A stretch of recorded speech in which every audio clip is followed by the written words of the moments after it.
right, step 7, which if you like movies, you'll know probably where this comes from. The actual chapter in the book's called You Can Rescue Fantasia.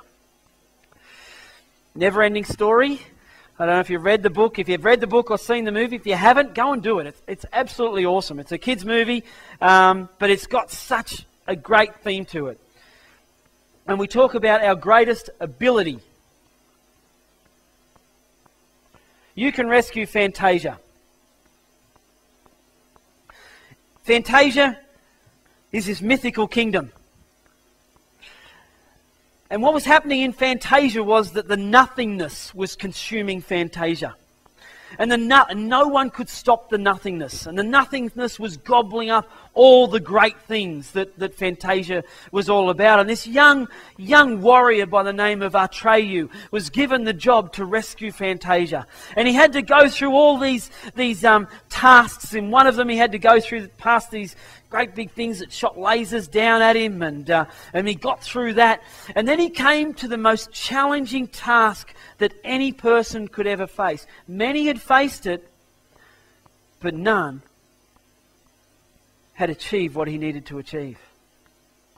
And you see him walk in the movie, you see him walking through this blizzard, and there's snow everywhere, and all of a sudden he comes to this mirror. But this was a special mirror. Because this mirror just didn't show a reflection of him. He had to look in this mirror and look deep in his own soul. And it was at that point that many before him failed. We've got to look deep in our soul. Can you stand in front of the mirror and look at yourself for who you are? Not who you think you should be, but who you are now. I think I should have a full head of hair. But when I look in the mirror, it doesn't tell me that. I think looking in the mirror and seeing ourselves for who we actually are is one of the hardest things we can face.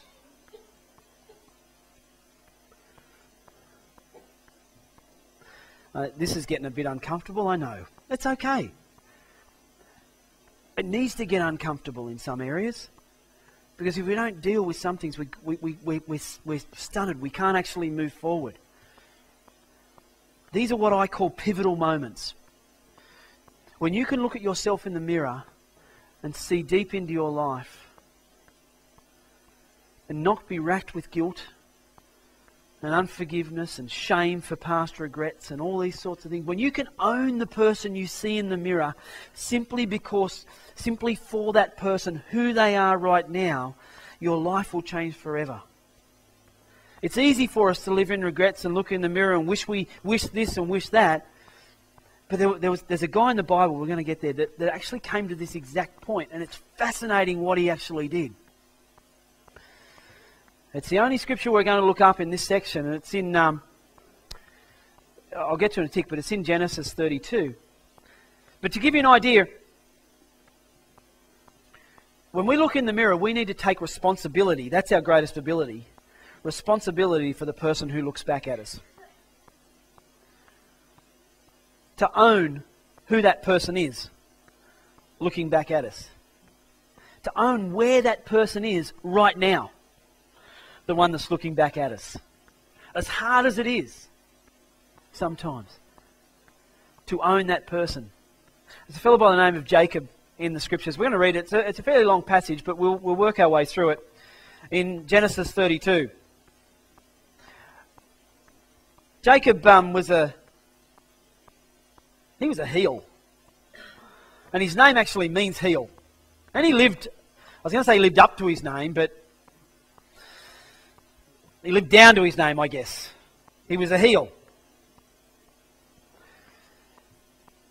And he was one of these guys that sort of worked his own thing and made his own way and sorted his own things and sort of had achieved some good things, but he knew that he was living a bit of a lie in his life. And we pick up this story where Jacob is heading back to his own country. And before he left his country, he actually stole something very important from his brother, who made a silly move and sold it to him, actually. But he tricked him. And he tricked his father. So he's heading back. And he gets to the point where he knows he's going to have to face up to his brother. And he decides, I better sort things with God.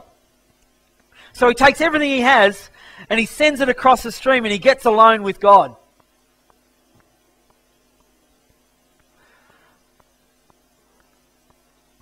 I went through so long in my life where I just could not stand the thought of being alone. I don't know if anyone can understand that. I used to hate being by myself because I just hated myself. Does that make sense? I just hated who I was and who I had become and who I'd let everything make me. And I hated it so much I could not stand being alone. He made a choice. After he had sent them across the stream, he sent over all his possessions. So Jacob was left alone. He sent his wives, multiples, right? Let's not go there. And he sent them across, and he sent his possessions, he sent everything, and he's alone. And the Bible talks about a man who comes and wrestles with him. And this is the God figure in it. I don't know if you've ever wrestled with God, right? But I don't know, I've wrestled with God many, many times in that place alone. So Jacob was left alone, and a man wrestled with him till daybreak. When the man saw that he could not overpower him, this is how determined this man was, Jacob was, to sort things. He touched the socket of his hip, of Jacob's hip, which is a great wrestling move. It was permanent too. He touched the socket of his hip so that his hip was wrenched as he wrestled with the man. Then the man said, "Let me go, for it is daybreak." But Jacob replied, "I will not let you go unless you bless me." The man asked, "What is your name?" Right? I'm going to stop there for a tick. Right? The man already knew his name. But he said, "What's your name?" Because when Jacob replied to this, right, when Jacob said, "Jacob," he answered. When Jacob said, "I'm Jacob," see, in those days, we're different in this culture. You know, we see something nice and we call a child that. But in those days, the name represented the person, right? So when Jacob said, "I am Jacob," what he said was, I own who I am, what I've done, where I've been, how I've swindled people, the mistakes I've made, every bit of it, I'm choosing today to own it simply for what it is. Right? That's where we need to come to. We need to own us for who we are. Warts and all. All the mistakes, all the past failings, all the faults that we see in ourselves, and just say, "God, I own it. It ain't much, but I own it." But then something fascinating happened. Then the man said, "Your name will no longer be Jacob, but Israel." So he actually changed his name. "Because you have struggled with God and with man and have overcome." Jacob said, "Please tell me your name." But he replied, "Why do you ask me my name?" And then he blessed him. There. Next bit. So Jacob called the place Peniel, saying, "It is because I saw God face to face, and yet my life was spared." The sun rose above him as he passed Peniel. And he was limping because of his hip. And until this day, that goes on and says the Jewish people don't eat part of the hip. When Jacob came to the point where he owned who he was as a person, with everything that he was and everything he'd been through, the sun rose on a new day. His name changed, and he walked differently. The sun rose on a new day. When we grasp and we stand in front of the mirror and we can look at ourselves and say, "Today, I own who I am. I take responsibility from this point on for who I am," that's a great day. I won't blame anyone else anymore. I won't blame anything that has happened to me. Today I stand before God and I own me, just for who I am. I take it all. That'll be the sun rising on a new day. And you'll probably get a new name. but you might limp. I want to tell you something. I suffered with mental illness for lots of years.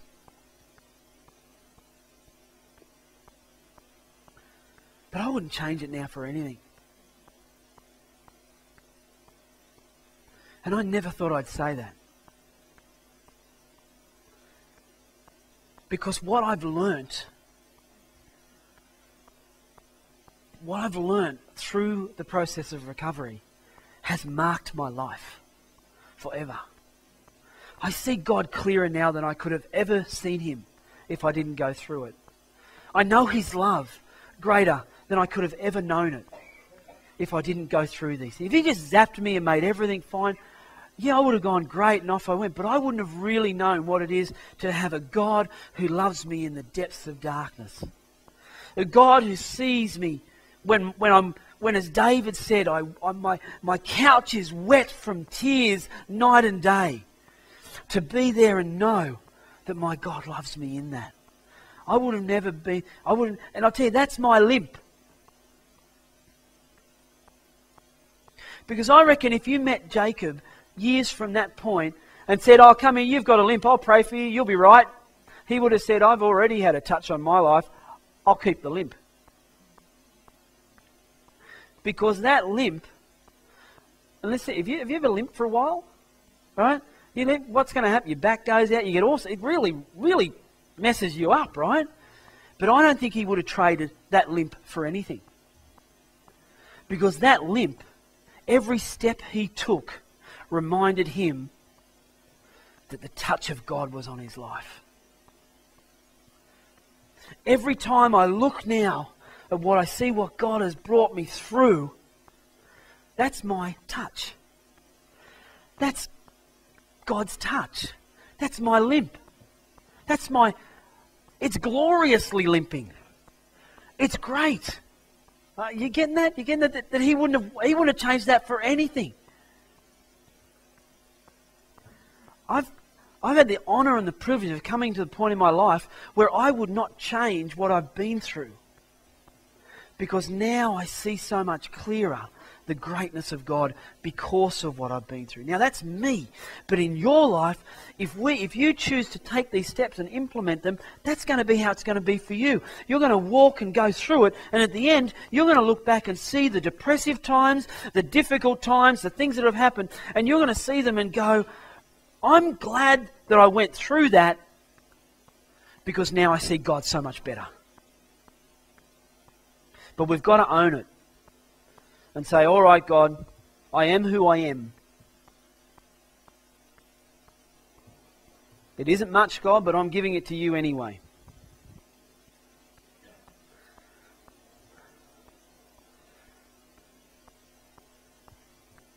He had to own who he was. Are you prepared to own who you are, even if you're still sick? That's an interesting question. Are you prepared to say to God, God, I'm still suffering here, but I'm going to own it.